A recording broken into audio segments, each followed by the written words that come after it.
Salut, c'est Thomas. Aujourd'hui, je vais te parler d'une chose toute particulière. Je vais te parler des conditions de travail suite au scandale du compte Instagram Balance ta startup. Alors, dans cette vidéo, je vais te parler de plusieurs points. Tout d'abord, je vais te présenter les dessous de ce scandale, de comment il est né et de l'objectif de ce compte Instagram qui a explosé depuis le mois de décembre. Je vais te parler des politiques managériales vraiment douteuses dans des startups qui sont dénoncées sur ce compte.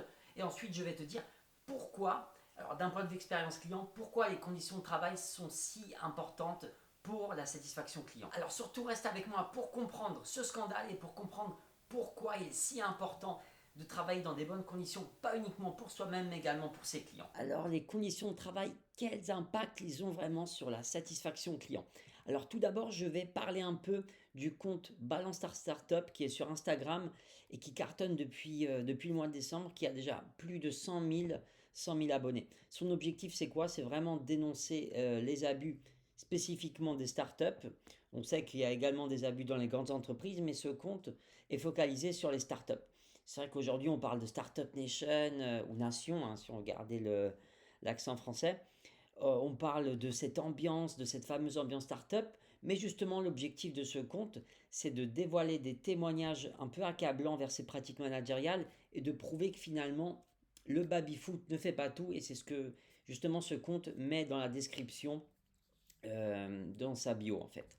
Que le baby-foot ne fait pas tout et que le baby-foot ne rend pas les conditions de travail acceptables. C'est vrai que ce baby-foot, c'est un peu un mythe hein, des startups.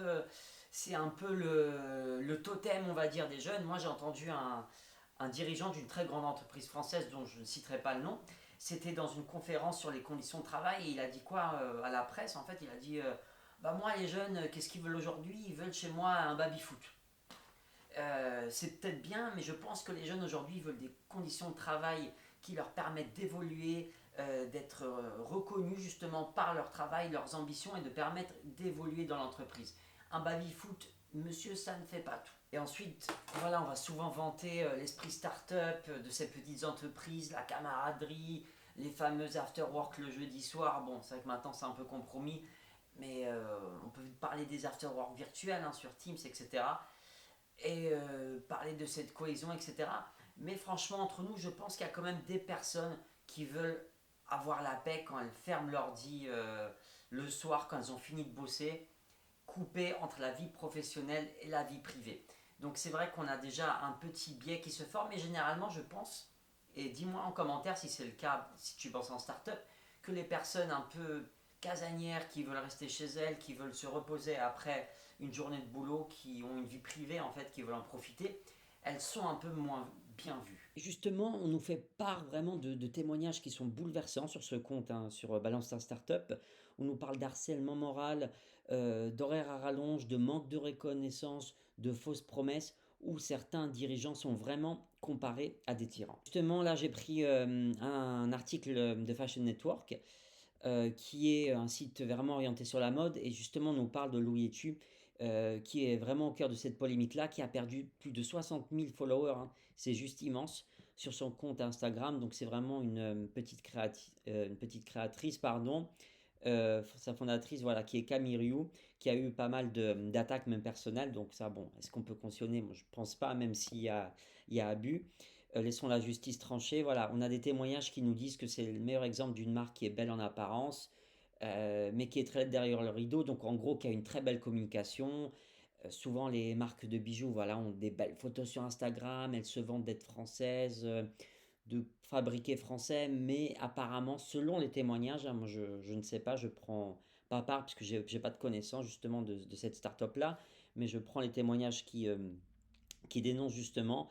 Bah, on peut lire hein, des marques, enfin pardon, des produits qui sont faits pas made in Paris comme ils disent, mais vraiment faits en Chine, en Thaïlande, etc. Donc c'est un peu plus grave que ça. Voilà, il y a un faux marketing, il y a des fausses promesses, en plus de ces abus managériaux. Après, bien sûr, c'est un sujet délicat. On reproche justement à ce compte Instagram de ne pas laisser la parole aux entreprises qui sont accusées. Après, on voit quand même qu'il y a beaucoup de témoignages. Donc à un moment, quand c'est les mêmes choses qui reviennent, franchement, je pense qu'il faut se poser des questions. En plus de dénoncer des conditions managériales inacceptables, on nous parle également de marketing mensonger. Donc, comme je viens de vous le montrer, par exemple, Louis Etu, qui est accusé de fabriquer ses produits non à Paris, mais en Chine, avec des matériaux et des matières premières importées de l'Asie. On prend le compte Instagram de Balance Ta Startup, vous voyez, on est déjà à 152 000 abonnés, hein, c'est quand même immense, hein, avec seulement 9 publications, donc on est vraiment plutôt en fonctionnement par stories. Vous voyez, il y a les marques, hein, qui sont dénoncées, donc c'est vraiment les startups. On a Doctolib qui est très connu, hein, aujourd'hui. Je crois que c'est considéré comme une licorne. Dites-moi si je me trompe, mais il me semble bien. Soit Lydia, enfin également très connu. Désolé, je ne connais pas toutes ces marques. Kappa, je connais également. Donc si vous voyez, on va pas refaire toutes les stories, bien évidemment. Mais on peut prendre Louis Etu qui est très populaire, hein. Vous voyez, on parle de maltraitance, d'irrespect, d'harcèlement moral, hein. C'est quand même des propos qui sont très graves. Manipulation émotionnelle. Voilà, c'est des témoignages de personnes qui étaient dans cette entreprise ou peut-être qui y sont encore, mais bon, qui cachent leur identité forcément. Voilà, on va pas faire que louer dessus, bien évidemment, mais Doctolib, hein, vous voyez, beaucoup de copinage, toujours les mêmes qui rentrent, voilà, politique RH à la traîne, pas de fidélisation des employés, pourtant c'est super important pour moi de fidéliser justement les employés, leur promettre des évolutions et s'y tenir, voilà, on a plein de témoignages justement d'ex-salariés ou de salariés sur ces startups-là. Après, on va nous dire que c'est un peu pareil dans les grands groupes. Oui et non, enfin, je défends personne vraiment, mais dans les grands groupes, on a quand même un cadre un peu plus serré, plus poussé. On a généralement une politique RH qui est quand même développée, hein, parce qu'on a des contraintes quand on a un grand groupe. On a des syndicats, je ne sais plus à partir de combien de salariés, mais je crois qu'au-dessus de 50, il faut obligatoirement des conseillers syndicaux, voilà. Je ne sais plus si c'est le terme aujourd'hui, puisque la sémantique change très souvent, mais on a quand même un cadre juridique qui est appliqué, qui est surveillé, etc. Donc c'est vraiment plus compliqué d'avoir ce genre de pratique, même si je pense qu'à un poste élevé de responsabilité, les heures, forcément, on les compte plus. Je voulais finir sur quelque chose. Alors, c'est qu'un salarié heureux, c'est un client qui est satisfait. Pourquoi? C'est pas une phrase idyllique, hein, c'est pas de la démagogie ou autre. C'est pour moi, j'aime bien la phrase, n'oublie pas que tes salariés sont les premiers clients de ton entreprise. Je sais plus où je l'ai entendu, mais cette phrase m'inspire beaucoup, je l'utilise souvent. Et en fait, qu'est-ce qu'elle montre? Elle montre qu'un salarié qui est bien dans sa peau, c'est un salarié qui aura plus d'engagement, plus de motivation, plus d'énergie et donc plus de performance. En fait, il y a beaucoup d'études, hein, il y en a plusieurs, je t'invite à les consulter. Et d'ailleurs, j'ai écrit un article sur l'excellence-du-service.com justement à propos je mets en lien juste en dessous, à propos des conditions de vie au travail. J'ai repris une étude qui montre que plus d'un tiers des entreprises sont plus performantes grâce à des conditions de vie au travail optimales. Je pense que ça ne justifie bien évidemment pas ce comportement, ces comportements, le harcèlement moral, mais ce qu'il y a dans les startups, c'est qu'on a un fondateur, voilà, qui a un bébé en quelque sorte, qui est né, voilà, qui est vraiment à fond dans son projet. Il sacrifie sa vie forcément personnelle, il compte pas les heures. Et le problème pour moi, c'est qu'il embarque, il force à embarquer ses équipes qui, elles, ont bien sûr adhèrent au projet peut-être parce que sinon elles ne seraient pas là, mais qui ne devraient pas sacrifier leur vie privée pour suivre leur boss. Je dis boss parce que pour moi, c'est pas un leader. Un leader, c'est quelqu'un qui va justement, à travers son énergie, impliquer les équipes, mais pour moi, il ne va pas exiger des sacrifices permanents de ses collaborateurs. Parce que pour moi, un leader, c'est quelqu'un qui a de l'empathie envers ses équipes, il va comprendre, il ne va pas leur reprocher de ne pas sacrifier leur vie, justement, leur vie privée, pour mener à bien ce projet, pour faire grandir l'entreprise. Il va leur demander peut-être certainement des horaires à rallonge, mais avec justice et avec reconnaissance. Surtout, je pense que c'est vraiment euh, le mot qui manque, c'est le mot reconnaissance. Dans les témoignages qu'on vient de voir, on n'a jamais parlé de reconnaissance, justement, on disait qu'il n'y a pas d'évolution, il n'y a pas d'avantage, que ce soit salarial ou des RTT, repos. Et pour moi, on ne peut pas fidéliser des employés sans reconnaissance. C'est vraiment comme dans un couple, hein, finalement.